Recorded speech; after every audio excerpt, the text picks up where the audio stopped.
Instead of trying to play fast, how about you work on making actual music and not a sound that makes people want to die a slow and boring painful death. Okay, here's the thing. You're wrong, first off. Second of all,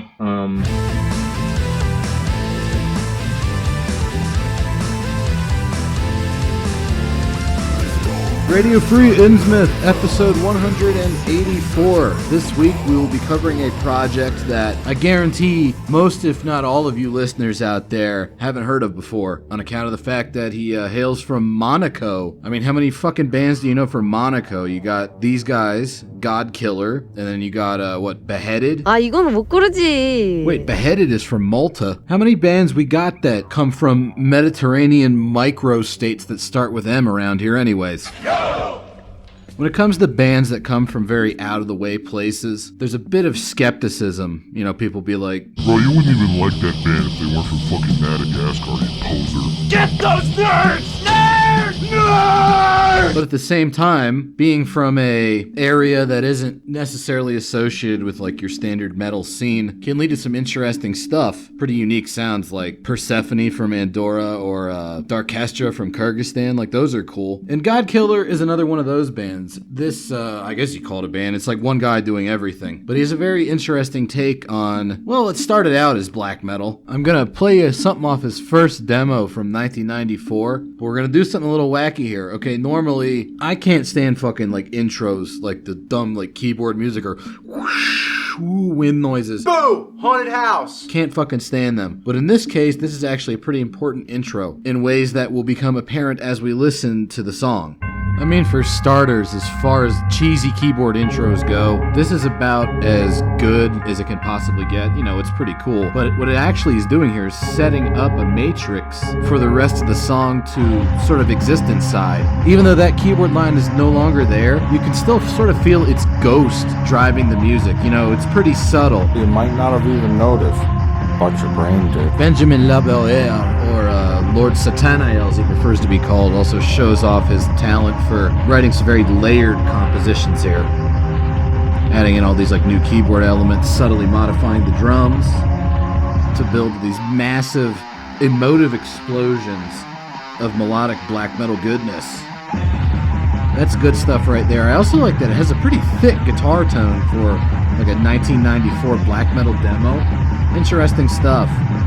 Quite a bit more percussive than what you might expect from the genre. This is a cool little thrashy kind of transition here. So yeah, no, it's a great 1994 black metal demo.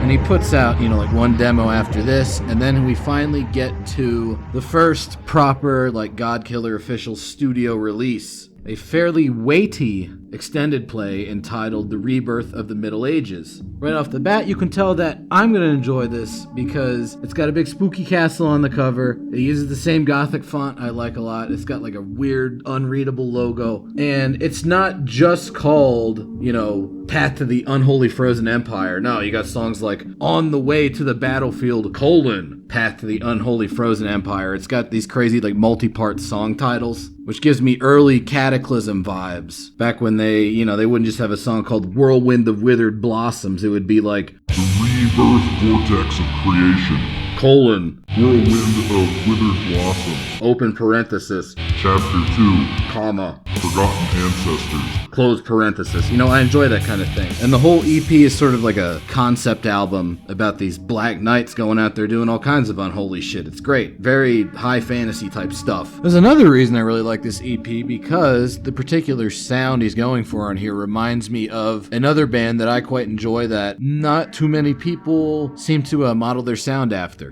안 골라 이건. 포기. 패스. I'm not going to tell you what band it is right away. That would spoil the fun. I want you to listen along and see if you can figure it out before I tell you. Oh, don't get snippy with me. It'll become obvious after a while. So right here we have nice layered tremolo pick melodies. 분기반장은 잘할 수 있어. The section, good guess, but no. It does remind me of another fairly big melodic black metal band, but not one from Sweden. Also like his vocals a lot, but pay attention to what the keyboards are doing, the specific synth patches he uses, the overall atmosphere. It's got something all over it. Also, there's a lot of full stops and very complicated songs. They earn their colons and their parentheses in the song titles, alright? So by now, you might be getting pretty close to what this album reminds me of and why I enjoy it so much, because not too many bands really manage to pull this sound off. I really love these very nice dungeon-centric keyboards. And then here we go into the little interlude parts, okay? Now you've probably figured it out at home. This EP reminds me a whole lot of 90s Abigor, which I loved that band. I did a whole episode on them a long-ass time ago. And this album has a whole lot of Noctimnon vibes, so that's dank. Really, really nice sort of Dead Can Dance style dark wave keyboards abound all over the place, and it's a great EP overall. He made his mark on black metal with that. But Duke Satanael was not finished. Not only was he running the Godkiller solo project, but he also was part of, I don't really know what to call this wacky sort of sub-genre. Nuclear metal? Apocalyptic black metal? It's not really what we call war metal nowadays. It doesn't have the heavy grindcore influence, but there is a lot of stylistic overlap with war metal. And it was sort of this weird, all these bands were side projects. This weird thing going on towards the middle and the end of the 90s. For instance, you had the Emperor and Dödheimsgard side project, Zyklon B. Right? Really subtle name there, guys. Incidentally, this band is not in any way connected to the later Sandmoth project, Zyklon, at all. Completely different sound. Heavy on tremolo picking, but also still very melodic at its core. And you have Frost from Satyricon drumming. Everybody loves that guy. And Uldhran from Dödheimsgard on vocals. Interesting sort of supergroup. With a lot of spooky atmosphere to it that I enjoy quite a bit.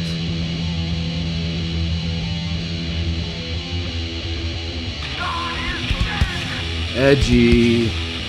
It actually kind of fits the whole weird Nietzschean apocalyptic theme they were going for with this. This was sort of the last gasp of anybody from Emperor doing just straight up black metal stuff and not weird proggy shit, and for that, I treasure this EP quite a bit. It's really good stuff. Highly recommend that. So you had this going on in Norway. Over in Sweden, you had our boy Henke Force from Dawn, had his own sort of weird little nuclear metal side project called Niden Division 187. As much as I like that Zyklon B EP, I honestly think Niden Division 187's soul album Impergium is even better. This is one of my favorite black metal albums. I never heard anybody talk about it. And it typifies this sort of weird, apocalyptic, subtly melodic, but also unrelentingly dark strain in apocalyptic black metal with a nuclear vibe type stuff. You know, trench warfare, gas masks, all that kind of thing, but not your standard war metal. And the common ground is all of these bands or side projects by people that are more famous for doing pretty black metal. And I don't mean oh, I guess that's pretty black metal. I mean black metal that's pretty. You get all these guys that do very beautiful sounding melodic black metal doing this really barbaric nuclear stuff. And the Godkiller guy is no exception with his interesting side project, Uranium 235. It's got that same sort of subtle melody, the constant blast beating drums, all that good shit. And it even incorporates the full stops that were a big part of the early Godkiller material. And yeah, if you like Zyklon B and 9 Division 187, you'll like these guys, or I guess this guy's stuff. He's just one guy, solo project, doing this on his own. He's not even ripping them off because this album actually came out, I think, before Zyklon B, roughly contemporaneous with all that. It was just sort of something that was going on inside the underground at the time. And that wasn't his only extra project he had going on outside of Godkiller. He was also in a band that I've been meaning to do on an episode for a while, Kristallnacht. But I haven't came up with a funny way to title that, so I won't get in trouble with Susan. If you don't know, Kristallnacht, they started out as one of the first French black metal bands. Their initial name was Funeral. They sounded like this kind of dark and very raw melodic black metal that was a pretty clear influence on a lot of the later Finnish stuff like Satanic Warmaster, if you ask me. And yeah, this was really cool. I enjoyed pretty much their entire discography. I do have a certain penchant for their very early demos back when they were called Funeral, just because I really love this ultra lo-fi but still pretty darn catchy kind of thing they were doing. That was good stuff. By the time Duke Satanael from Godkiller joined Kristallnacht on keyboards, they still had the same kind of melodies. They just were beefed up a lot more with better production, and then these really nice sort of like astral keyboards. The songs are a little bit more complex and less punky, which could be good or bad depending on how you look at it. I happen to enjoy both of their styles. But yeah, this is what he was doing when he wasn't in Godkiller. He was doing killer keyboard stuff like this with Kristallnacht, which makes sense because Monaco is right next to France. He'd be in contact with all the French black metal guys. It's actually, I believe, how I found out about Godkiller as I was just looking through my Bloodstained Monument CD like box set thingy and looking at what the other band members had been up to through a little bit of Google magic way back when. But yeah, you know, shout out to this band for being good and for getting me into Godkiller. And for doing riffs like this. I really like this sort of like very medieval kind of folky, bouncy, but melancholic sort of riff. You hear a lot of that in Graveland too. Good stuff. But yeah, no, he went all in on the black metal, and he ended up getting a little bit burned out, and he became one of those people who became tired of black metal. Now, usually, that's not a good thing. That means that the band's about to sell out. But in the case of, like, Psy over from Japan, it led to some interesting stuff. And for Godkiller, this is actually when his best material starts. This is when he gets a really unique sound. You remember I was talking about way back in the 1994 demo how he sort of constructed a whole song out of a very simple melodic keyboard pulse, acting as something like a compositional matrix? Well, on the first official Godkiller full-length album, The End of the World, he picks that style up again and like really runs with it, makes some very unique stuff. So we've had this sort of like descending little piano arpeggio thing here.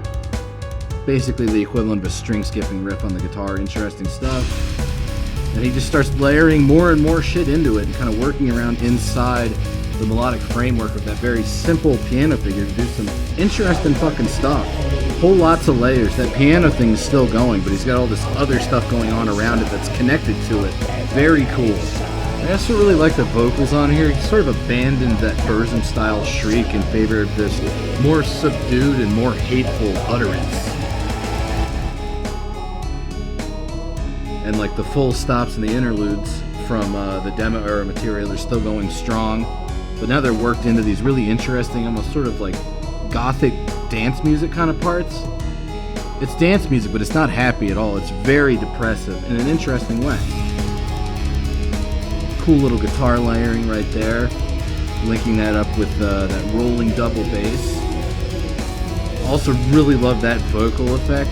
You heard it a bit on maybe like the third and fourth Hypocrisy albums, which I'm also quite fond of. Really good lyrics too, just very emotive, like depressive, nasty stuff.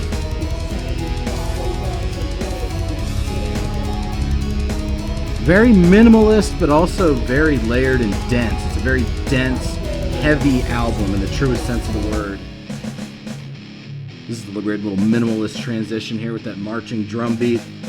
The guitar going on in the left channel leading back into that initial riff from the beginning. So yes, Godkiller, despite getting tired of black metal, ended up making some very interesting music of his own. I would actually still call this black metal. It's just like really weird black metal, possibly comparable to like the third Samael album with a much weightier keyboard presence and a much darker atmosphere, but there's not really too much out there that sounds like this. And he's just getting started because on the second album, whoo boy does it get weird. This second Godkiller full length is entitled Deliverance, and it goes heavy on the cyber shit. It has these really like heavy, nasty groove riffs that you think would be very atonal, but then watch what he ends up doing with them.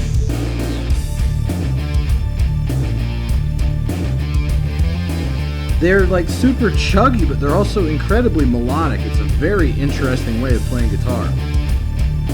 And they're very catchy. Also really like the atmospheric keyboards in the background. It lets the lead guitar take over a lot. Plenty of those like full stops and interlude parts.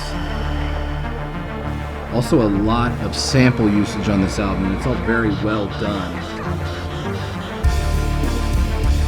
Like that bell sound, that was all over the prior Godkiller release, and it's back for here. Very cool, like rhythmic samples. Also, he changed up his vocals again to this sort of like plaintive, like crooning shout kind of thing.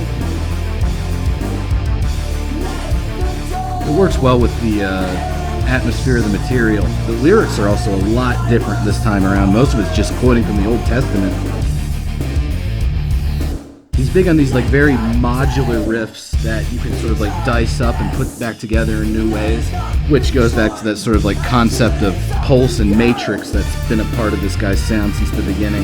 But yeah, like Old Testament lyrics, not necessarily for any sort of like dark theological death spell omega purpose, more just for, at least based on the interviews that I read with him, he liked the emotions behind it and like how it sort of communicated a feeling. It's similar to how Satyricon used the Book of Revelation for lyrical content on the first track on their third album. Actually, you know what it is? It's like a verbal sample. Like he's William S. Burroughsing that shit. He's just cutting out stuff that sounds cool and saying it more for like the texture and feeling behind the words as opposed to the actual content of the words. It is a massive departure from, like, you remember early on he was doing wacky concept EPs about black knights running around, and all the song titles were like such and such colon such and such blah blah whatever. Now it's all been like drastically simplified. He's still working with the idea of introducing a song with like a short electronic music figure and then building on that. A lot of these songs, it even takes a minute for the guitar to kick in, but I never miss it because even the electronics are like really heavy and kind of grinding. Like very black metal without actually being black metal, if that makes any sense.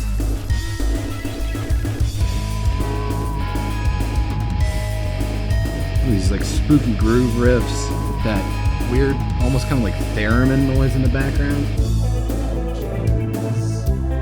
The danceable parts are very interesting, especially the way he works guitar back into it after pulling it out. So we got a part coming up here, man. This is some of like the weirdest guitar playing I've ever heard on an ostensibly metal album. Look at this. That's weird. This like crazy effects heavy, like fucked up guitar swooshy noise. Working with like the spooky keyboards. I can't say enough good things about Deliverance and The End of the World. They are both awesome fucking like like some like I don't know what kind of metal it is. It's still metal to me, and it's really good metal. So if you get a chance, fucking check them out, you nerds. Thanks for listening. I'll see you next time. You are now about to witness the strength of like some like street knowledge. Dude, to be honest, here's the thing.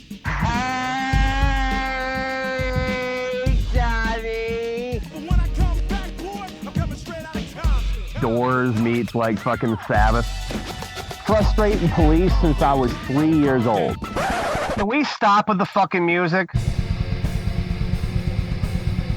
Pussy, ass, and boobs exposed for everyone to see, like, hey, you know what I'm saying? That's a great way to break your dick. The little bone in your penis, okay, you can break that shit. The chick's too heavy for you, you can cause a pelvic fraction. That's legit, okay?